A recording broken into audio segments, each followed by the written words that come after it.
Ladies and gentlemen, this is internet personality Vangelus, and it's time for a formal look at BMOG's opening figure set. I had the chance to look at the 3D printed prototypes of Ursenal and Mantax during the BMOG Kickstarter, which succeeded and resulted in full production kits of the gun bear and blade aquatic creature. This video will focus mostly on how the toys translated into ABS plastic and what you can do with a few sets of them on hand. When last we saw these BMOGs, they were Shapeways printed prototypes, monotone and grainy in finish. The transition to production plastic has only been kind, creating a crisper and smoother rendition of Ursenal and Mantax. The main details to highlight are the little fans on Ursenal's missiles and the ridges of his teeth. This stuff is a lot sharper, especially thanks to the clean molding of the plastic. The production BMOGs also come with fairly loaded sticker sheets to increase the detail of the otherwise bare plastic. For the most part, the labels do the job, but be warned that they are a surprising amount of work to get applied. The ones inside the recesses of Ursenal's limbs require at least a toothpick to place properly, and his eye stickers are just not quite the right shape. Mostly they're too long, but even when trimmed down, they don't fit in very well. It's a shame, as even the most difficult of the remaining stickers on the sheet have got a decent fit and finish once you get them aligned and adhered. The glue has some trouble if its label gets folded around a corner though, so getting overly creative with placement can get a little bit hampered. Also, the ink scratches pretty easily, so don't poke at them with your fingernails too much. By the way, even though they share the same molds, the various different BMOG colorways have got their own identities. Aside from the military black of Ursenal and Mantax, the other retail set is barium and gamma ray, the toxic spill-toned paraxoids. Exclusive to Kickstarter backers were the safety orange augmentoids Solar Bear and Sea Labris. Another villainous paraxoid duo debuted at BotCon 2014. Pegpaw Plundor and the Dread Pickaxe Raybot were done in a purple tone, made to match up with the show's exclusive Scorponok pirate figure. Finally, color matched to Springer's Forest Green, the Augmentoids Carbarator and Chopor were exclusive pieces for TF Expo 2014, and also got a V-Build video. What's kinda cool is, if you're into the character fiction side of BMOG, a complete collection of bears and mantas also gives you equal numbers of Augmentoids and Paraxoids. So I like the color green, so I'm going to focus on this guy while I talk about the build quality and general throwableness of production BMOGs. So these guys are in a very durable ABS plastic, and I'll just get this part right out of the way. Like, I have accidentally, on this two-pronged spike thing, bent one of these spikes numerous times while building stuff, and they've taken it pretty well. They can take any kind of bouncing you want to do. I mean, they're just big chunks of ABS. There's nothing really to stress. However, there are a couple points to bring up where I feel like the math ended up running into the realisms of using actual, like, physical molded plastic. Nothing broken or anything, but stuff that is still worth pointing out. The first one being on the head.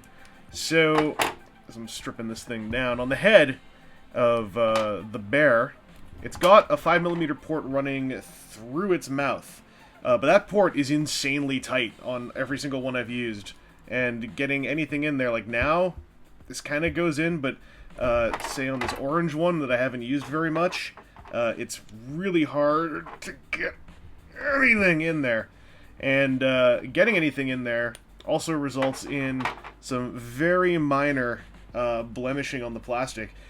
This stuff is not the kind of stress mark that you should look at and say, oh no, it's going to break. On a, like, microscopic level, the plastic has been compressing.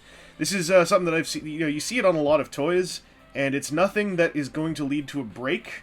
It is simply the compression of the plastic as you stick, something into an area of tension.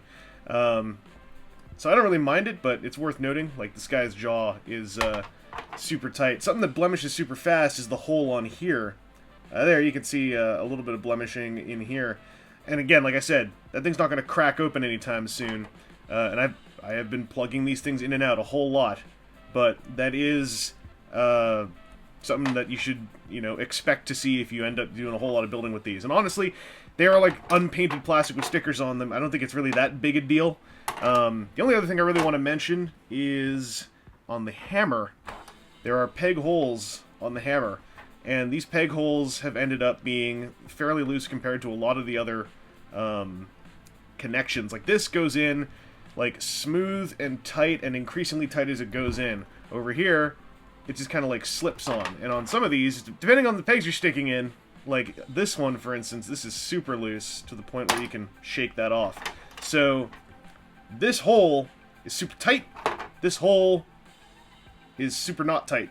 They still function, but be aware of that. As for how they play with actual toys, I'm finally going to stick the Springer-matched set of carburetor and shop ore onto Springer. And they go into his hands super well. It feels really good. He's got a tight grip on him. I like it. You know, we can stick this little thing here and the hole back here. It stays on real tight. The tension is great when interacting with Springer here and a lot of other toys. If anything is a little bit off and you have your heart set on getting a connection to work that isn't working, if it's too tight, maybe just, you know, very lightly file one side of a peg, just like once or twice. If it's too loose, floor polish. Boom. It's all peg and hole connections.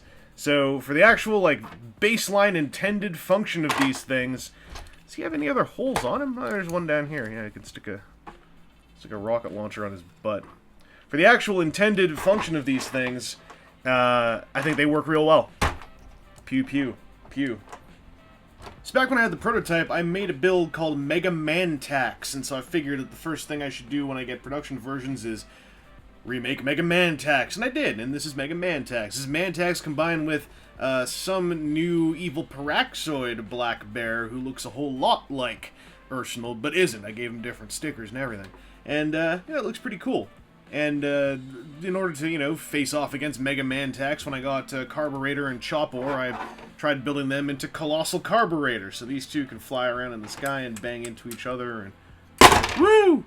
Anyway, that toss knocked the eyeballs off of Colossal Carburetor, so he's got a little bit of learning to do. This is, again, one of those things where there's some micrometer stuff going on here, that this peg and that hole don't play, they stick. Well, they stick. Thank you. As far as new creations, I sat down with Ursenal, Sea Labrys, and Solar Bear, and I thought, what if these three heroes combine together? And so you get this fella, which is the power of three Augmentoids made one. And it's kind of goofy looking. It's bipedal, you know, he's carrying a big sword, and he's got hammers on the undersides of his hands, which are made of guns. He's got missiles for toes. But, you know, he's got, like, a waist joint and a neck joint. He can wave his arms around. He reminds me just of, like, a super goofy 90s toy in some way, and I kind of like it. I don't know, this is just, like, how you can mess around with these things and make stuff. But there are people who are better at doing this than me. People like the folks at Ursenal Design who made this. This thing is ridiculous and great. This is made from 4 kits. It's nearly a contained build, 4 kits being 4 bears and 4 mantas. The only things missing from this build are the axes, so I'm going to try to alter it myself. I've got the 4 axes here, and I was looking, and I see spots where these could super duper fit in. Like in here, we could probably, I don't know, could we sandwich this in there somehow? Oh no, that won't work. Back here, for instance, could just jack these in to add a little bit of additional bulk to the legs, and stick one over here. Oh, no, that won't fit. Maybe there's a reason why these got left off. Oh, wait, this one can go up here.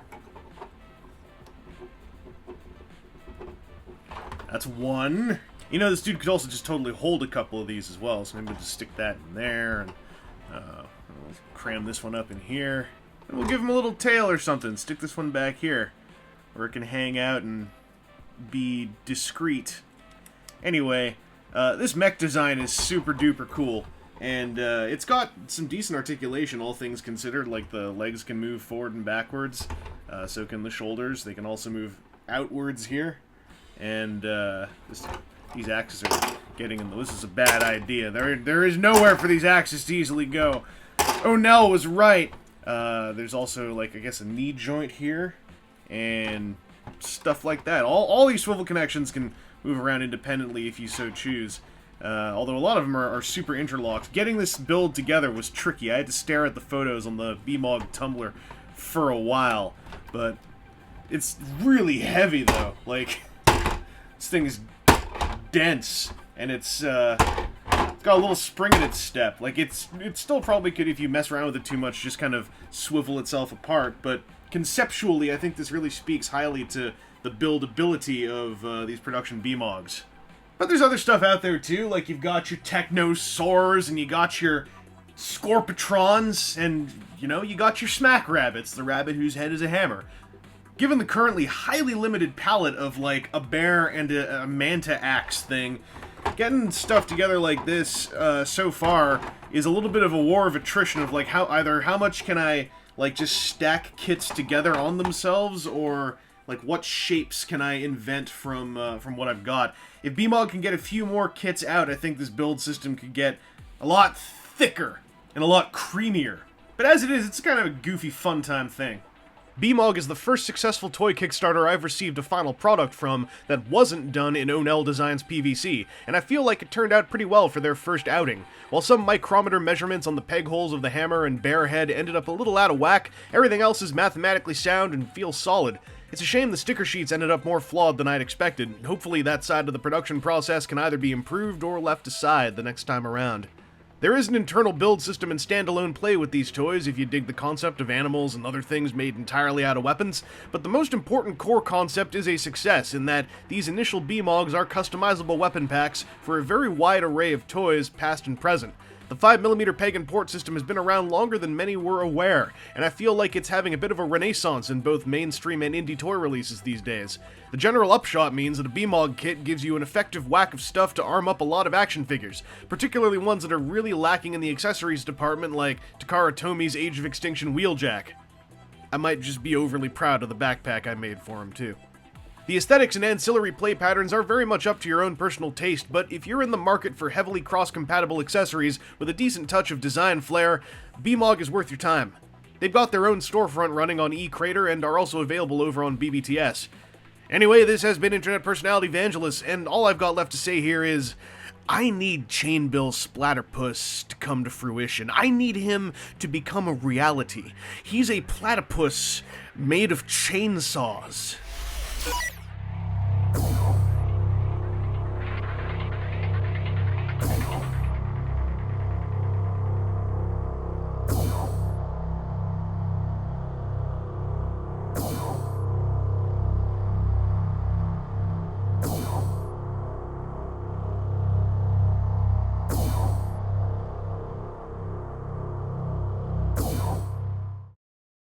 It just kind of like slips on. And on some of these, especially depending on what pegs you're sticking in...